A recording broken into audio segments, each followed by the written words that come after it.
Pourquoi t'arrives jamais à faire ce que tu t'étais promis de faire? Et si à cette question tu me réponds que t'as juste pas assez de temps, bravo, tu fuis la réalité. Parce que je vais t'apprendre quelque chose, on a tous 24 heures. Et il y a quelqu'un autant motivé que toi qui arrive à faire autant de choses que toi, voire beaucoup plus. Alors comment être productif dans une journée où t'as l'impression que t'as même pas une minute? Pourquoi toi, t'arrives pas à gérer ton travail et un projet personnel à côté? Eh bien parce que tu gères mal ton temps. Et aujourd'hui mon boulot, c'est de te faire passer de comment j'ai pas le temps à ah ouais c'est déjà fait en 3 étapes. Avant toute chose, j'aimerais que tu me dises combien t'as de temps d'écran sur ta console. Sur le dernier jeu auquel t'as joué, avec celui où t'as le plus d'heures. Ok? C'est bon, tu l'as fait? Disons que t'as minimum 500 heures de jeu. Je suis désolé de te dire, mais avec ces 500 heures, t'aurais pu faire énormément d'argent. Ou faire quelque chose d'autre, de beaucoup plus concret et de productif. Moi, j'étais un ancien gamer, je passais toute ma vie devant des écrans, et je peux te dire quelque chose, c'est que ça m'a perdu. Faisons le calcul, rapide.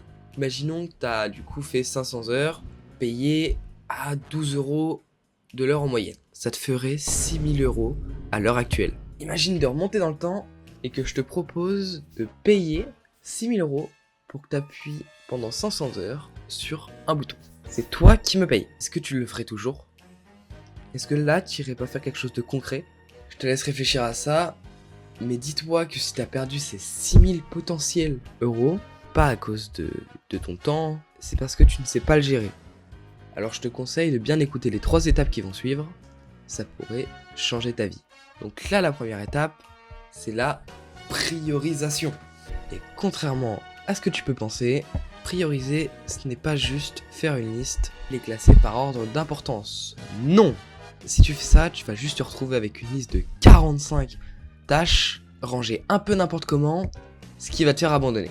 Donc ce qu'on veut ici, c'est avoir une liste et finir avec des étapes concrètes et des actions faisables. Pour ça, on va s'aider d'un graphique. Prends une feuille, puis note 6 choses que tu comptes faire demain. Ensuite, dessine un graphique à 4 cases.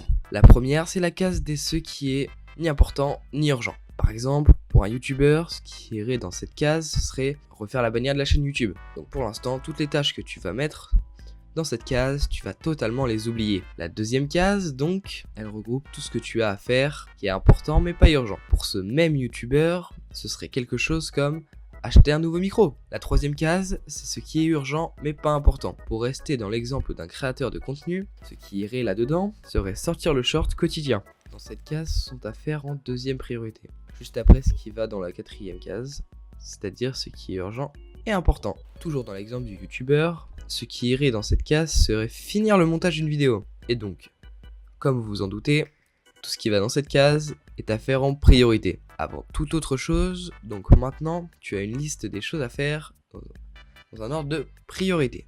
Et là maintenant, je veux que pour chaque catégorie, tu gardes une seule tâche. Et normalement, tu te retrouves avec 3 tâches. Les 3 tâches qui vont te pousser à ton objectif. Et surtout classées dans un ordre d'importance. Donc cet exercice dure environ 10 à 15 minutes et je t'incite à le faire tous les soirs pour la journée du lendemain. Mais globalement, ça va pas changer grand chose à ta productivité. Parce qu'en fait, il te manque quelque chose d'essentiel. Moi, je te parle de la règle des triple 8. Donc la technique des triple 8, qu'est-ce que c'est? Tu as 8 heures de sommeil, 8 heures de travail et 8 heures de loisirs. Même si tu travailles pendant 8 heures, il te reste 8 heures de pur loisir où tu peux faire tout ce que tu veux. En plus des 8 heures de sommeil.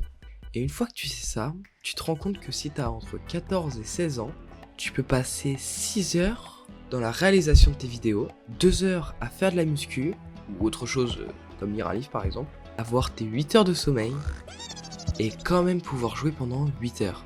Et c'est à partir de ça qu'on en vient à la partie la plus intéressante de la vidéo. Ne pas écrire sa journée dans le dev perso, c'est comme chercher un trésor dans une île déserte sans carte ni boussole. C'est très compliqué.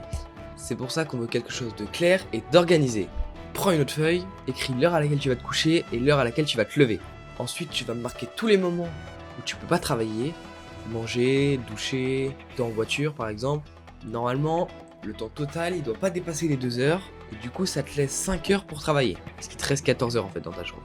Donc qu'est-ce que tu peux faire de tes 5 heures? Tu peux écrire, tourner et monter ta vidéo. Et là, dans les espaces qu'il te reste, les 9 heures qu'il te reste, tu peux mettre du temps libre. Et en à peine quelques minutes, je viens de te concocter un planning pour que tu puisses travailler et quand même avoir 9 heures de temps libre dans la même journée. Et tes 8 heures de sommeil. C'est super important les 8 heures de sommeil. Donc en résumé, priorise tes tâches et objectifs avec le tableau à 4 cases et écris tes journées avec la règle des triple 8. Merci d'avoir regardé cette vidéo, j'espère que ce sujet t'a intéressé. Je t'invite à t'abonner, à regarder les autres vidéos, à liker, à commenter, c'est gagnant. Pour toi comme pour moi. Salut!